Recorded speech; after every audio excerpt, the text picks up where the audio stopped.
Well, good morning, everybody. It's time to start our class. We're going to be continuing in our class on looking at different defenses of our faith and using the isgenesishistory.com. So again, I'm going to keep putting the plug in for them because it's their information. They're the ones doing this. But we were just talking about it this morning here with people in the class, that it is an amazing resource to refer others to, but also for yourself to go through and look at. It does a couple of things for me. Even though a lot of these I've watched, like the one this morning, I've watched probably 5 or 6 times, but I watched it again last night, and it helped encourage me to know that I'm not this lone wolf person out there with this faith in Christ and God, and that all this scientific world is against me. Because that's what it feels like. That's what our society is trying to do. It's trying to make us feel as if we're the oddballs. We're the ones that's fighting knowledge. And I said knowledge versus science because there's a difference. Science is the observable, studyable, report. There's a process for that in the way it happens. Knowledge is truth. It's pure. You can change it, but you can't really. It's always going to be established at certain criteria. So when we look at that, I think that it's encouraging for me to listen to other men, and especially these that they've put together in these videos, that these men are Christian. They believe in God. I don't know what their necessary particular doctrine is, but they believe in God, and they a lot of them. And I found one yesterday, but I don't know how to put him on. But he is another amazing. He is a astrophysicist who basically converted himself, and he was raised more agnostic, but he just using his own. He reminds me of an Einstein. If you listen to him, he just has this just down the road science, and he actually says he took Genesis and he went through and he applied the scientific method and all of his science knowledge in trying to prove and make it a credible source or disprove and such. And he said, I spent 18 months. He said, I went through. He said, I spent 4 months in Genesis chapter 1 and looking at the laws of physics and everything being described and correlating it. And he said, at the end of it, he said, it's credible. He said, I could not deny. He goes, now, so that's what's encouraging to me. And why I want to encourage you with this class is to look at the idea that we're not alone, that we know God exists. I mean, obviously, we know that. But we also need to be encouraged by it, but also be able to have a source that we can also refer to people. Because, like I said, there's no way I could prepare a class that could be as succinct and knowledgeable as these guys do it. So, and again, like I said, we're using In Genesis is History. So we're gonna get to the video and get started on that. And after that, we'll do a little bit of wrap up on some key points that at least I say are key points, but I think that will help to reinforce what they're going to say on the video. So let's go ahead and start that.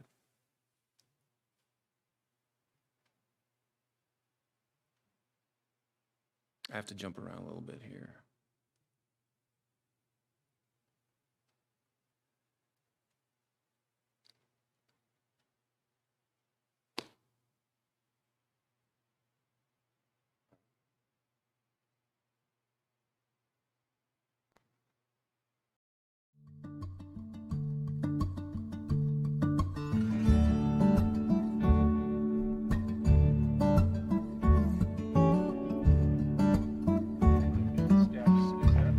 Is that a waterfall up there?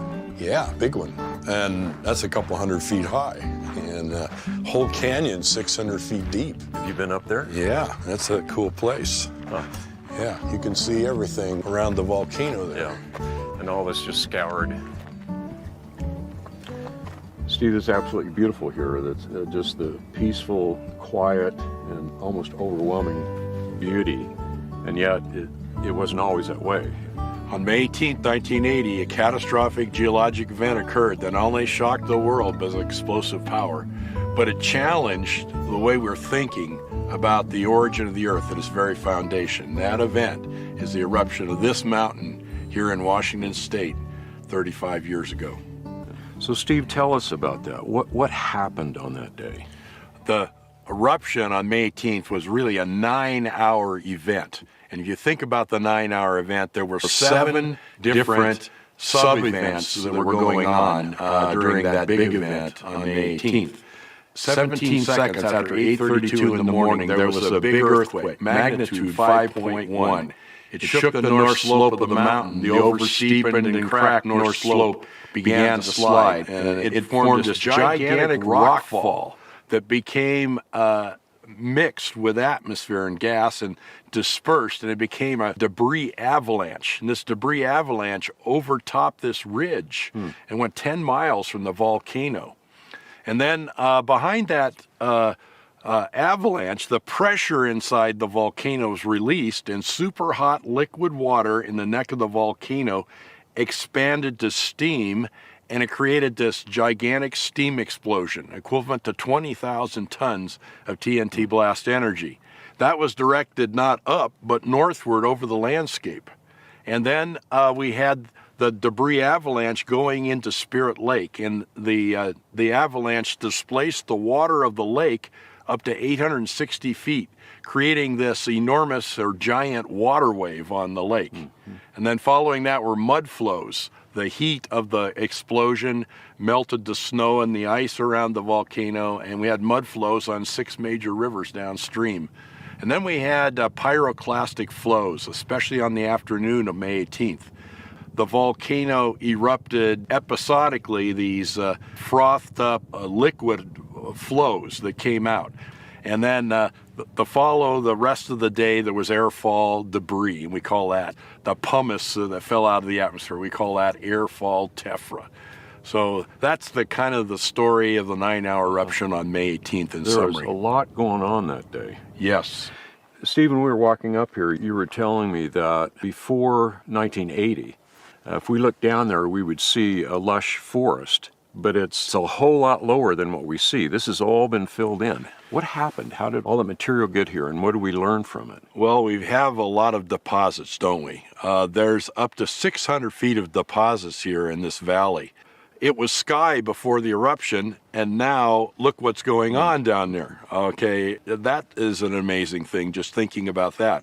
So a lot of deposition, up to 600 feet of deposits. And then the way the erosion has occurred in this area, it allows the layers to be exposed. And so we can see the sequence of events that formed not just this ridge, but the valley.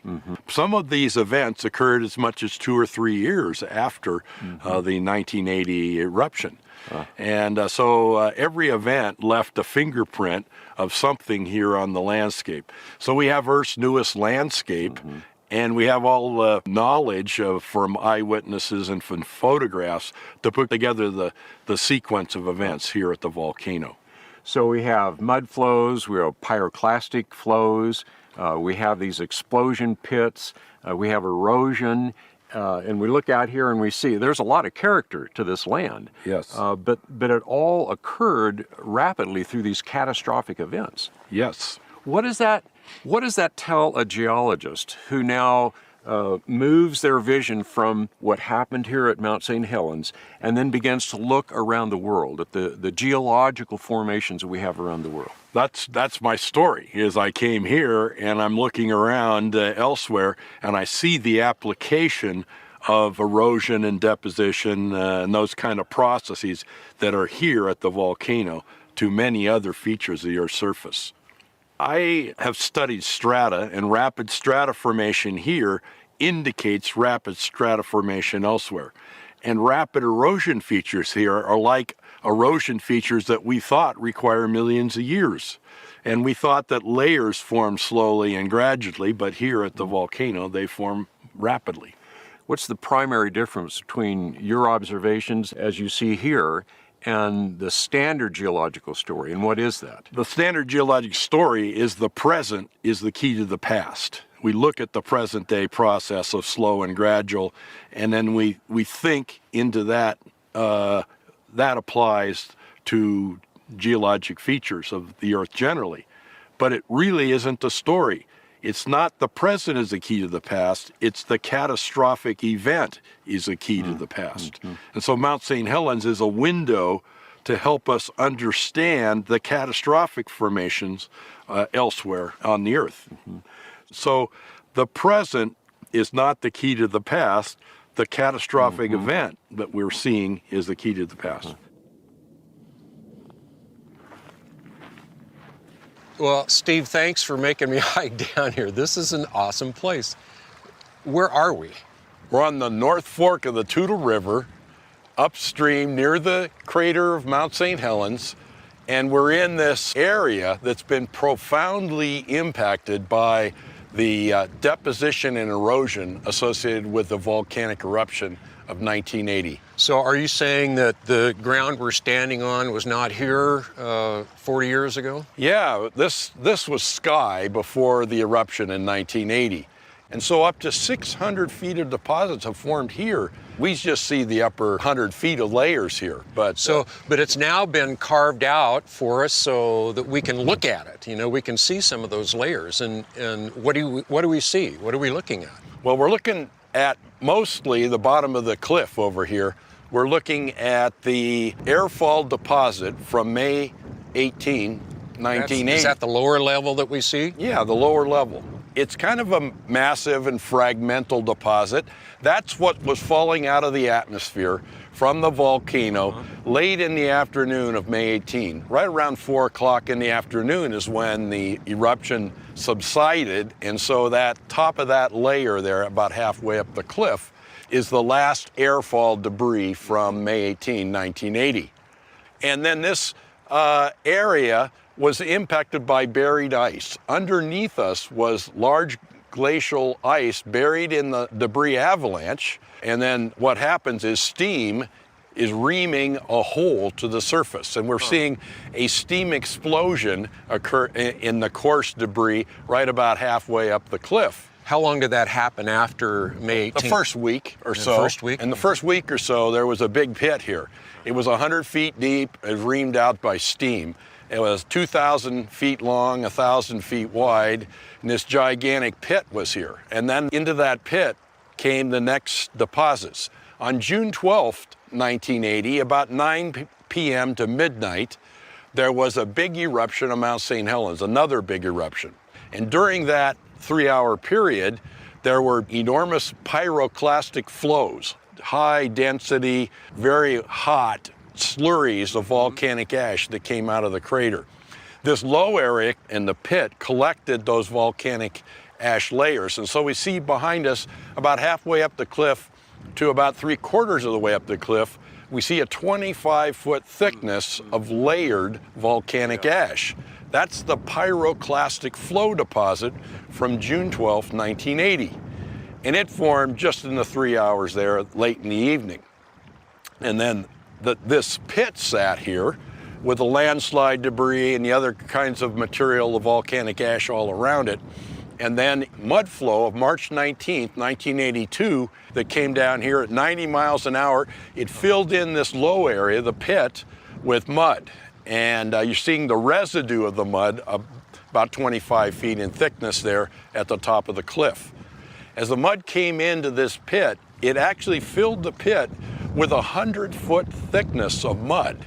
The pit was filled, and then what happened is the mud overtopped the debris dam that was downstream of here, and then it cut a spillway over the top of that dam, which cut back through here and gouged out the bottom of this pit and released the mud downstream. And so the canyon formed in a day on March 19th, 1982, by the drainage of the mud in this big pit through the debris avalanche.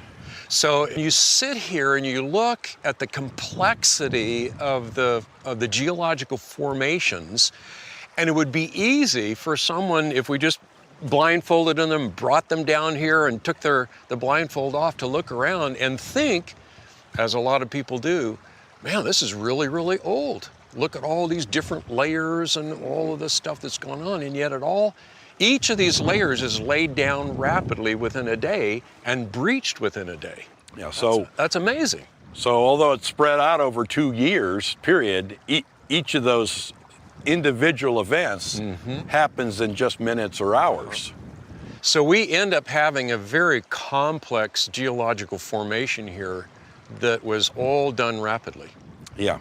You know, when I see thin layers, I think of slow and gradual sedimentation, one sand grain at a time, and that was my normal way of thinking. But here at the volcano, I learned that grains can segregate rapidly in layers by hurricanes, essentially. Those pyroclastic flows make thin layers in just seconds. And mud flows can move very fast, 90 miles an hour, and bring big boulders and lots of debris. And of course, they're very erosive. And so we see the power of these agents and the speed of these agents. And fortunately, because Mount St. Helens, I can understand those processes, and I can go elsewhere and see if I see the same thing. Right. So you go around the world and you see those complex geological formations, and it's easy to see how rapidly they could have formed as well. Is that right? Rapid stratification, rapid erosion. That's the story at Mount St. Helens, and it's a story around the world. I think there's plenty of application here to other geologic features of the Earth, and it's a wonderful laboratory for studying catastrophic process.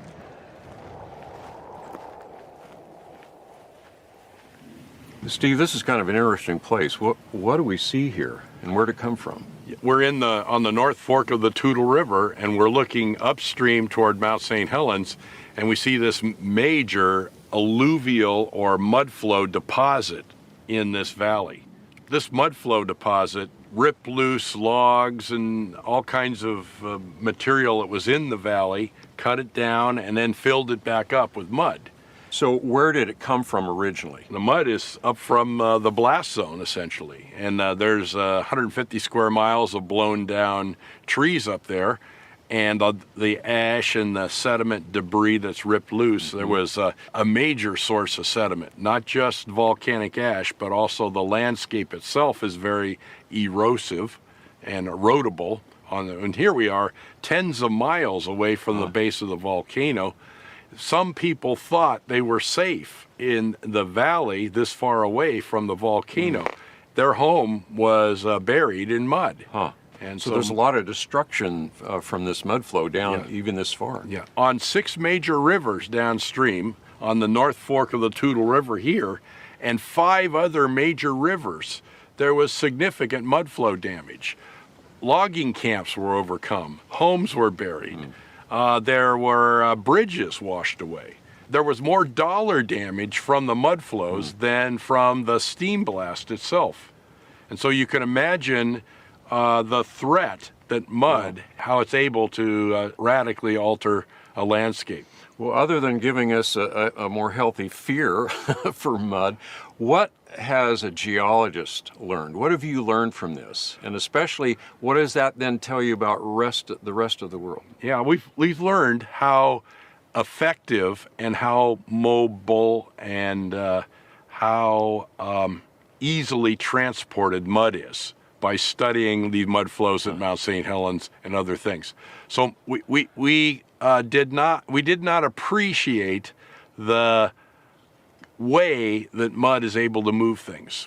And it's like ketchup. It has a shear thinning rheology, and that mud is, once it gets moving, is very low friction. And it has in itself, the way it works, the ability to overcome barriers and by its momentum just erode things. And so this energy that has come back to our discussions of mud has proven very beneficial for the understanding of limestone layers. I can see the effects in limestones, how fossils are buried, sandstones with graded beds, and these coarse clastic layers called conglomerates with large pebbles floating in mud matrix. All of this has tremendous implications from the mud flow angle of looking at it.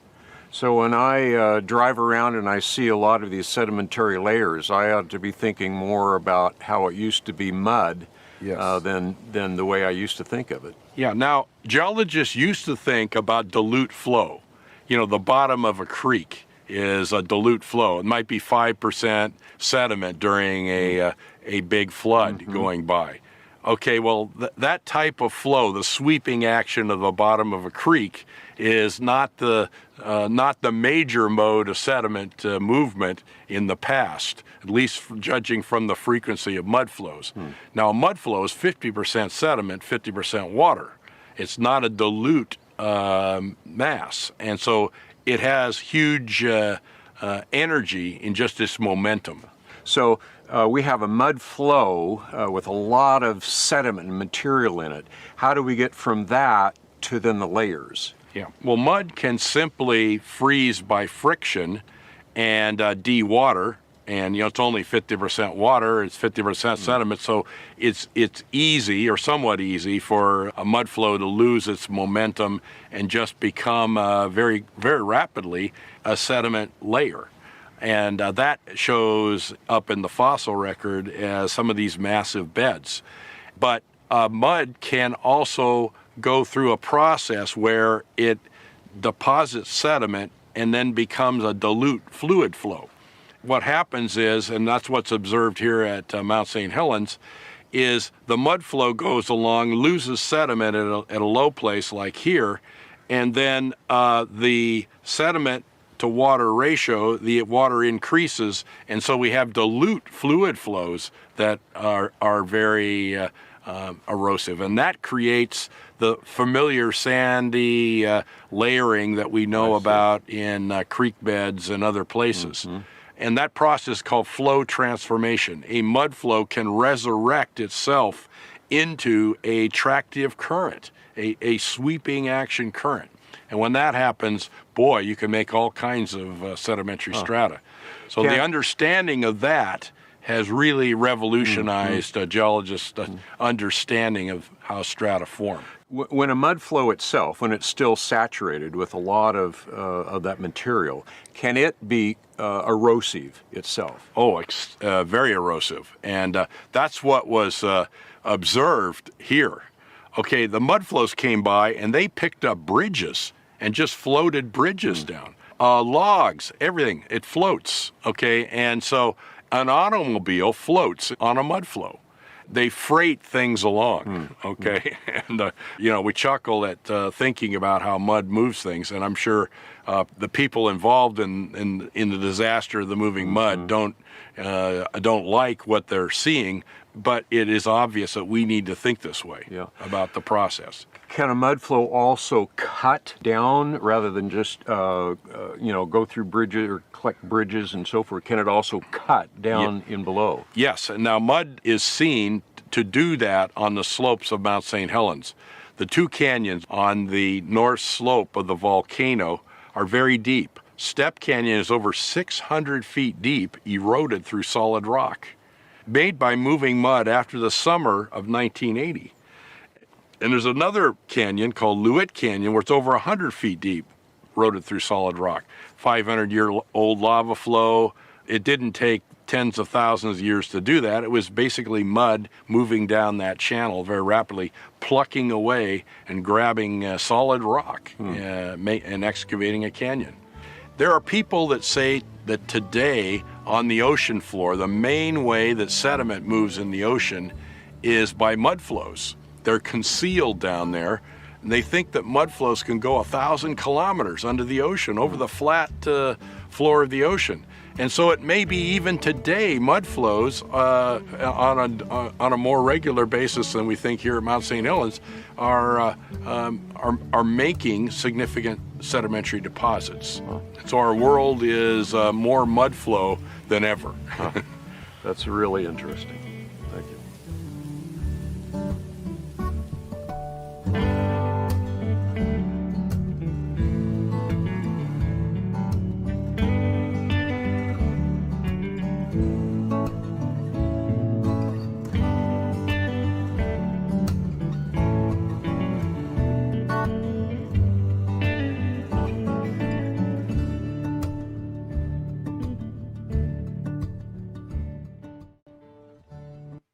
I'm sorry about the video inside the classroom. If you're online, you got a really good one. It went real well. It flowed out real well, stream, but I know in here, between the projector and old computer, I thought I had it. I'd try it, but every time you turn stuff on, if arthritis is flaring up in that computer that morning, it seems like it's, and I can't find any anti-typo stuff. But anyway, just a few things, that I think are so important is that really jumped out at me is the idea that science, it observes what it can see now. And now, not that it's visible. I'm not going to say everything that science is describing and trying to explain, because that's what science is. It explains things like, I took something, I let it out of my hand, and it went boom. Why did it do that? So it's something now, I don't know, but some reason it went that way. Every time I did it, it's repeatable. And so you come up with theories and facts and things like that. So it's not that it has to be seen, but it's something that you can observe in action, like gravity, a force, things like this. So we are kind of, I think, stuck within the realm of a dimension in which we exist right now. And so for us to take and look at creation, no one was alive. And it superseded any type of natural forces that exist now. And I think that's what you hear him saying, is that geologists have been looking until Mount St. Helens. That's why I think Mount St. Helens is phenomenal in the way that it really helped to bring about even geologists looking at how things develop, like the Grand Canyon and erosion, and even the mud flows, what the mud flow could do, why you have a rock suspended in the middle of a sedimentary layer that's not the same. That's a mud flow, it's not turned to a rock. So there are so many processes that we see that we were not there when the flood happened. We were not in existence in the pre-diluvial or the pre-flood era. We did not live in that timeline. But we do know something catastrophic occurred to this planet, whether you're a Christian or not. Some say meteor. Some say other things. Something catastrophic occurred. Before that period, the condition of the earth, no one has observed. It was unique. After, changed. But that's what we see. We see the canyons that exist. We see all this earth, the continents where they're at, after this catastrophic event. We know that the continents drifted. They tore apart.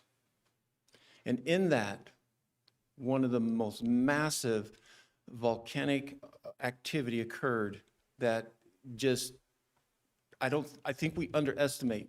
I think as a Christian, I think of the rain and I think of the flood. I think of Noah getting the animals in a boat, and he closes the door and then it rains and then it floats so long and then it settles down and it dries down, the animals get out and the Bible goes on. That was an extremely catastrophic event. And if you look at the description, it talks about it. Breaking from the deep. That is something that Noah's family was protected from, but all the earth, if you believe in God and you believe in the story of Noah, and then you look at the earth as it exists after Noah, which we live in, the geological world anyway, that's the impact that it had, all the way from fossils to everything. But Mount St. Helens, why I'm excited about it, because it was observed.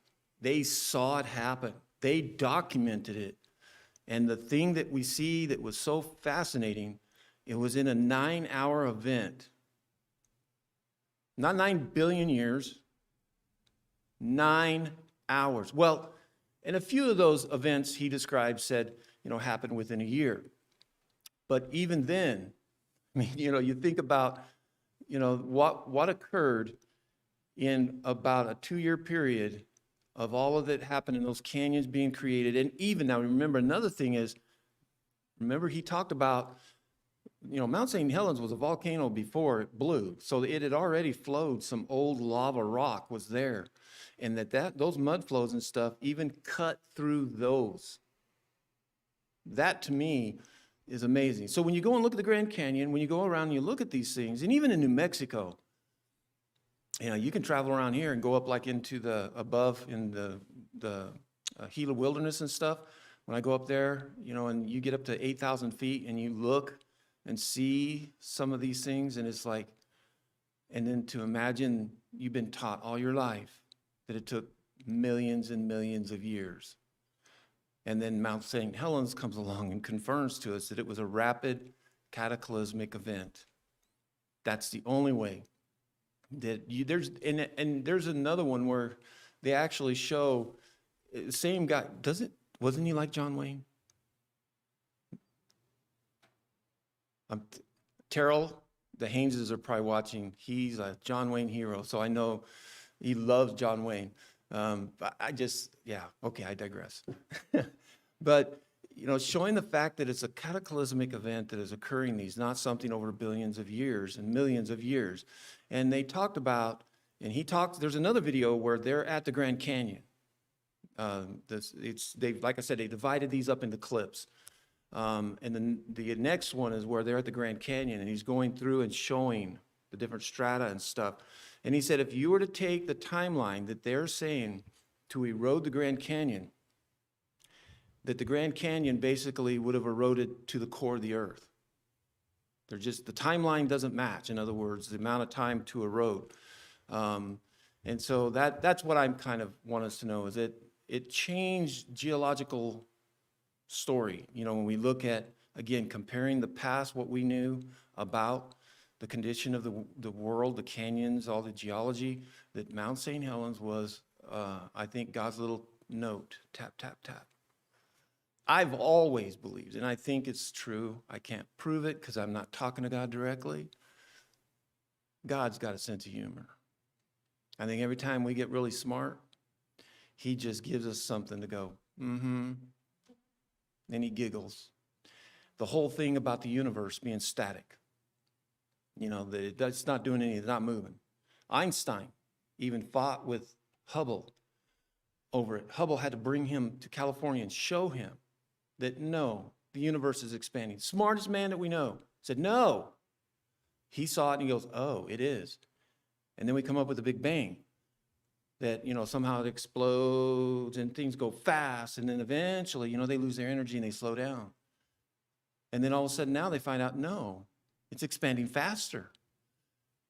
And then they'll come up with a theory, and I tell you, I think God will then, they'll go, oh yeah, it is expanding fast, and all of a sudden God will slow it down. I'm not saying it, but it just shows me that we are trying to inject ourselves and extract knowledge from God and apply it in a way that we want it to fit. And you don't see most of all of this that I've gone through is Genesis history that I think is incredible, is none of this was arguable 150 years ago. It was accepted. Genesis as a historical document was accepted as a historical document, not figurative and things like that. And now today, I run across even Christians going, well, could you really talk to a snake? Do donkeys talk? And then you go, wow, it does. I've never seen a snake talk. They open up snakes. They don't have vocal cords or anything. And so we then all of a sudden we start challenging ourselves. We start backing away from it. And they say, well, if the snake, a talking snake, then the rest of that context of those first 3 chapters must be, maybe they're just figurative. They're not. I can't explain it. And that's what I was listening to yesterday, that astrophysicist said. He said when he was doing his in-depth study, he said, there were a few things that stopped me. He said, but instead of being negative and saying that it's absolute negative, that it cannot happen, he goes, I left the talking snake alone. He said, I couldn't explain it. And he said that the talking donkey too. He said, that was another one. He said, but once I started looking and seeing the credibility, I understood that there may be some things that I am not going to clearly be able to understand, but it does not discredit the rest of it. Just because I can't understand, but it does point that there is a designer there is a superior force in action that you and I will never fully be able to grasp. So, thoughts, and then we'll wrap it up.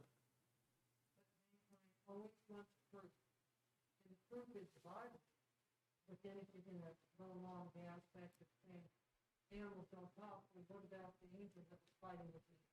Nobody's ever seen an angel fight with you. So you could keep going on to discredit the Bible. And you either believe it or you don't.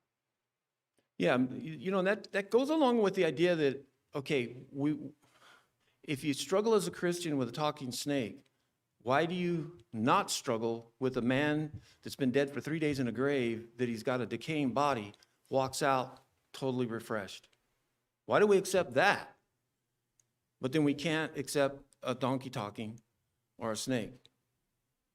It's just or walking on water, or feeding people out of an endless supply of food and fish. Oh, well, that was Jesus. It's performing what? Miracle. Which means it's above nature, natural. And that's what God uses. So, that's why I'm dinging on us Christians, because, that's where I'm finding a chip that people are starting to allow to come into their faith, is that, oh, well, maybe it is figurative, maybe it is symbolic, maybe it is. No, I don't understand how Lazarus walked out of that grave in a body that was completely regenerated. I don't know how he was able to stop the ocean, the storms. I don't know how he did that, but he did it. That means if he could do all those things, which we accept as Christians, those miracles, then we should accept that a donkey can talk, an axe head can float, a snake can talk. And so instead of trying to discredit, we have to accept it. But we have to help people that are not also Christians. And those are the problems that I see, is that people bring those issues up. And so I think you need to be able to explain the fact that, one, what is supernatural and what is natural? The creation was supernatural and nobody observed. Once it was created, then it got into a state that it stayed the same. That's natural. That became natural. Just like Mount St. Helens. Mount St. Helens at one point was natural with a nice cone and everything. Then it exploded and got tore up. That's very unnatural.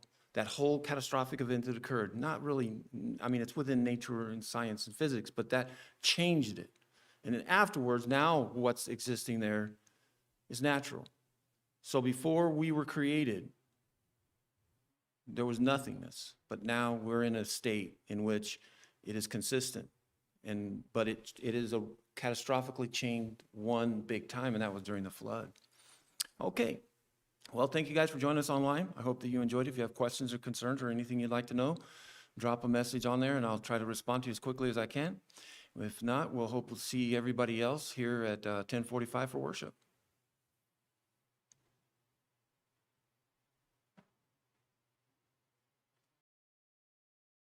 Blessed assurance, Jesus is mine.